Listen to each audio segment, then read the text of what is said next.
আসসালামু আলাইকুম। সবাই কেমন আছেন? আশা করি জানাবেন। অনেকদিন পর আপনাদের মাঝে চলে আসলাম। তো আজকে একটু মনের ভিতরে উঠছে যে বাঁশি বাজাবো। এই বাঁশিটা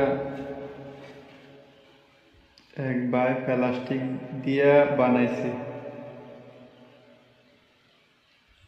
যারা বাঁশির সুর ভালোবাসেন তারা জানেন একটি বাঁশির সুর আপনাদের কাছে কতটুকু ভালোবাসার একটি আবেগ। তো আজকে আমি যেহেতু বাজাতে পারি না, আমি শিখতেছি আর কি।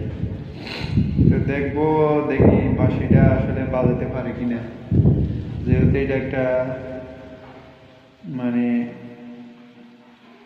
পাইপের বাঁশি, এটা কোনো